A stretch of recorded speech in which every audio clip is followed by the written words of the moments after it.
Hi guys, good day, Angelo here. Welcome to my channel, welcome to another vlog. Alright guys, so for today's video, samahan nyo ako kasi meron tayong booking kay Grab Express. So pinasukan tayo ng booking kay Grab Express and pick up location is 2.5 kilometers from here sa location ko ngayon. So that is in Philin West East. And Cake by Alianas yung name ng store. So malamang sa malamang ay cake to. And then i-deliver natin sa 1 Ayala Carousel.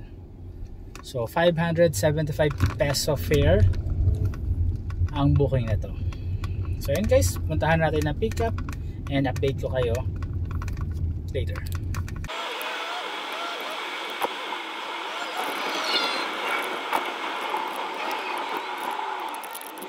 Ayun guys, nakuha na natin yung item which is ayun na, isang cake. And ang sweet lang kasi heart shape siya. Tapos may message na I love you to the infinity and beyond. O diba? Saan ka pa? So ayun guys, Happy Hearts Day pala sa inyo. So ayan, deliver na natin to. And again, this booking is 575 peso with 18.9 kilometers sa drop-off location. And yung drop-off niya again is 1 Ayala Carousel. So sa Makati, yung bagong terminal doon malapit sa Ayala MRT station. So yun guys, deliver ko na to and update ko kayo later.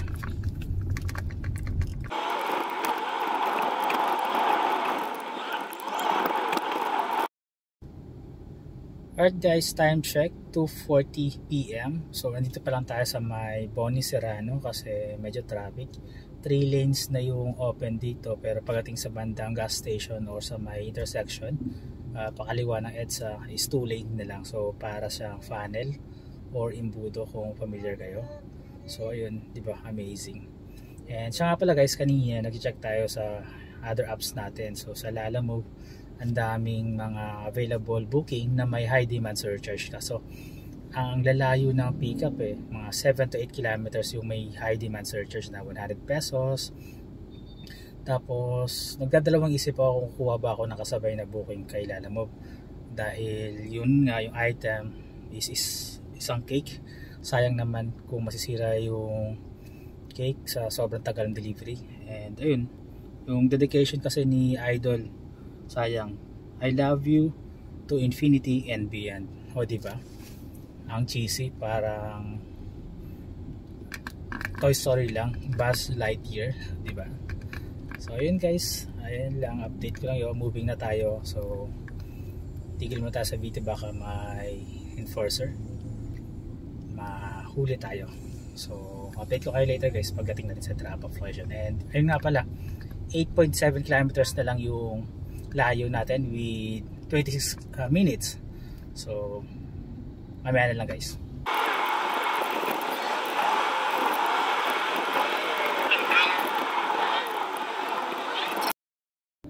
Alright guys, nandito tayo sa 1 Ayala Carousel sa drop-off location. And tinawagan na natin si receiver, bubaba na daw. So pinalis tayo dun sa may curve side kasi ang dami na nakapila. So yun, gumidiskarte tayo dito na sana hindi tayo paikutin.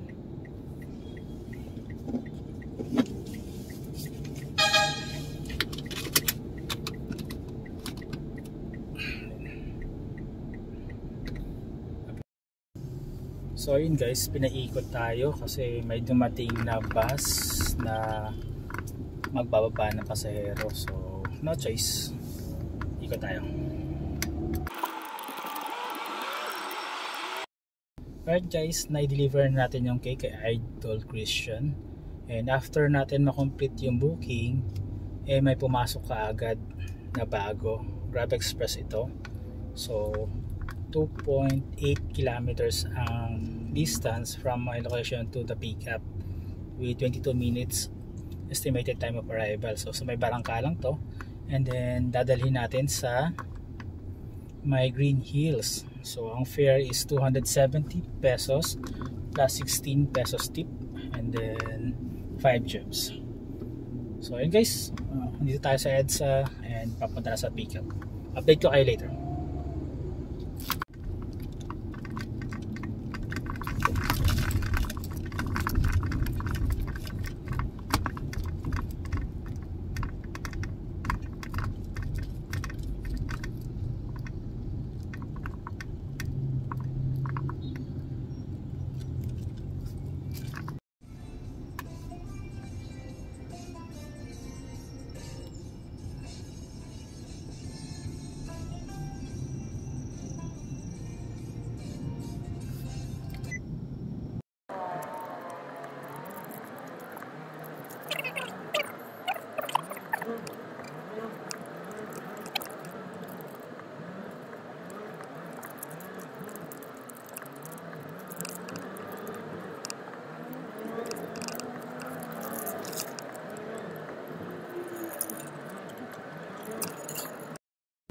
Alright guys, nandito tayo sa pickup location sa Paragon Plaza dito sa may EDSA Barangka. Grabe ang traffic ngayon, hindi pa rush hour yan pero bumper to bumper na. So ayun, natawagan ko na rin si customer, si sender, and pababa na daw siya. So hintayin na tayo saglit guys para sa item, and then update ko kayo pag on the way na tayo sa drop off location sa Green Hills. Okay? Alright guys, so bumaba na si Idol and na-load na natin yung mga items. So mag-gift yata siya, mga boxes ng gift, and then papunta tong Green Hills Arcade car park. So let's go. 270 pesos plus 16 and then 5 gems. Let's go.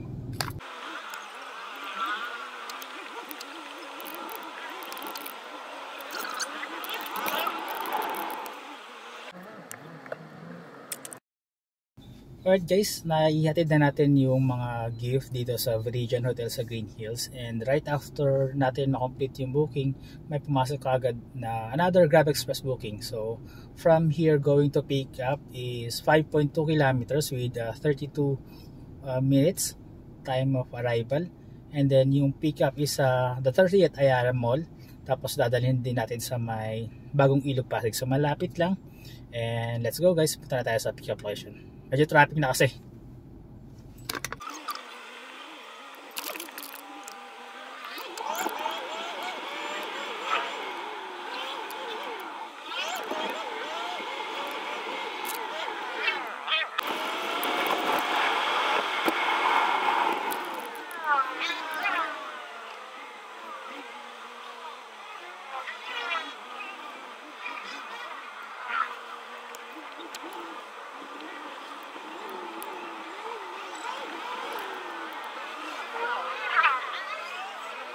Alright guys, nakarating na tayo dito sa pickup location sa Ayala Mall, the 30th Meralco Avenue, Pasig.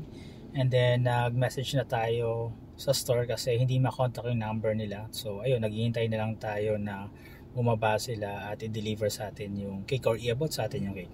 Tapos ihahatid natin yung cake sa may Bagong Ilog, Pasig. So wala pang 5 kilometers yun kasi ang fare niya is 232 pesos plus 16 pesos tip and then 5 gems. So ayun guys, hintayin lang tayo saglit, pababa na daw sila, and then update ko kayo pag nakuha na natin yung item at papunta na sa drop off location. Ito pala yung third booking natin guys sa Grab Express. Okay, so later na lang. Alright guys, so nakuha na natin yung cake. Yan, i-deliver natin sa Bagong Ilog, Pasig. So ang distance ng drop off ay 1.7 kilometers with 10 minutes estimated time of arrival. So ayan, mag-return tayo dito sa ilalim ng Meralco Bridge, and again this is a 232 peso fare plus 16 pesos tips and then 5 gems tayo. So ayun guys, punta tayo sa drop off and update ko kayo later. Sana may booking pa tayo after nito. Okay, bye for now. So yun guys, na-deliver na natin yung cake sa drop-off location sa may Phoenix Subdivision. Grabe ang traffic, dun sa area nila, ma'am. And then hindi na tayo nakapag-video kasi yung guard pinapalabas tayo nung gate kasi yung entrance daw nila is dun sa likod sa may bandang exit ng condominium. So sabi ko kay ma'am na baka kung pwede tawagan niya yung guard and yun, papasukin ako, pero di nangyari yung gusto natin. So iniwan ko na lang yung cake dun sa guardhouse and sabi ni ma'am kukunin niya na lang daw mamaya, ayaw daw kasi lumabas niya. So yun, after natin makomplete yung booking doon, so biglang bigyan tayo ni Grab Express ng another booking. So kanina from my location is 4.1 kilometer yung distance na pickup sa may V-Mall, and then 272 pesos plus 16 pesos yung booking na to, and then malapit lang sa may SM Mega Mall yung drop off. So ngayon dito na ako sa may Meralco Avenue and papunta na tayo sa pickup location. So pang-apat na booking natin to, guys. So thank you Grab Express, medyo nakakarami tayo. Alright, update ko kayo later, guys. Bye for now.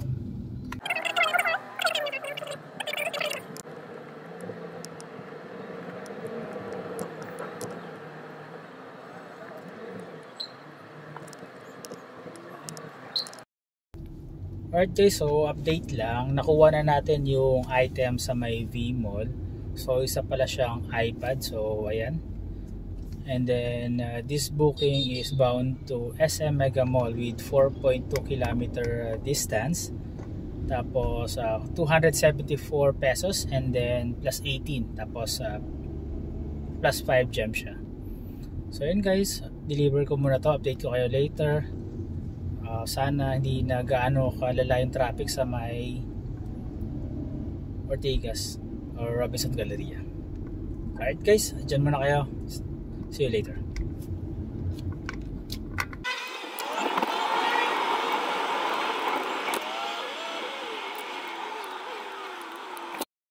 Alright guys, so na-deliver natin yung iPad kay Idol dito sa SM Mega Mall. Medyo natagalan tayo sa pag-contact sa kanya kasi parang wala siyang signal. And then ayun, after natin makomplete yung pang-apat nating booking na deliver dito sa SM Mega Mall, binatuan pa tayo ni Grab Express na isa pang booking. Actually Grab Mart to, so hindi ko plan off yung Grab Mart service natin. Kaya ayun, pupunta tayo ng SM Hypermarket. And this is a 166 booking plus 20. And drop off natin is sa may Pasig lang din, San Jose. So malapit lang to. And then ayun guys, puntahan natin yung pickup location sa SM Hypermarket. Update ko kayo later guys. So ayun guys, ma-share ko lang. So kanina sinabi ko na hindi ko na off yung GrabMart service natin kasi madalas laging naka-off yan, and depende sa lugar sa ako sa inoon. So yun nga, the reason why I always off the GrabMart service natin is because first, ang baba ng fare kay GrabMart, and madalas nakukuha natin na GrabMart booking is naka-promo. So katulad nito, 166 pesos plus 20 ang baba niya. And then yung second reason ko kung bakit madalas naka-off yung GrabMart service natin is because of my experience. Yung waiting time, grabe, sobrang tumal. Siguro maswerte na yung 30 minutes na waiting time natin doon. And then imagine guys, pag ma-traffic or papunta tayo sa pickup location, mga inaabot tayo ng 10 to 15 minutes. And then pagdating natin doon sa supermarket, siyempre bababa tayo, pupunta tayo sa service center nila. Hindi pa nila ni-ready or hindi pa naka-prepare yung mga groceries. So doon pa lang nila ipapack, i-scan. So yun, kaya inaabot ng 30 minutes, 40 minutes or mahigit 1 hour pa nga. Dahil doon, lalo na pagka madami yung order ni customer, mga 6,000 pataas, ayun, grabe ang tumal niyan. Tapos isa lang yung staff na gumagawa niyan. So ayun, ang dahilan kung bakit laging naka-off yung GrabMart So yun guys, wala tayong magagawa. Kaysa mag-cancel tayo, puntahan na lang natin itong booking natin na GrabMart. Okay, so yun lang guys, and update ko kayo pag nasa pick-up location tayo sa hypermarket. Alright guys, so 8:37 PM nag-arrive tayo dito sa SM Hypermarket sa may Tiendesitas, and time check is 8:48 PM. So almost 10 minutes na tayo nag-aantay kasi hindi makontak nga yung number dito sa SM Supermarket or Hypermarket. So waiting game tayo. At sabi naman nung ibang staff dito na nasa labas, yung mga naka-green na may dalang pushcart, so pag ready na daw yung item, lalabas sila. So yun guys, wala tayong magawa kundi maghintay, and update ko kayo later after ma-load yung mga groceries. Okay guys, 9:02 na i-load yung mga groceries ni ma'am. So from 8:37 PM tayo nag-arrive. So medyo matagal, and tara, dalhin na natin ito sa drop off location, which is Burgos Street, San Jose, Pasig, with 3.9 kilometers sa drop off, and yung estimated time of arrival natin is 12 minutes. Okay guys, na-deliver natin yung panglimang booking natin dito sa San Jose, Pasig para sa ating GrabMart booking. So we earned 1,613 pesos with 5 bookings. So 4 na Grab Express, isang GrabMart. So goods na goods yan para bukas.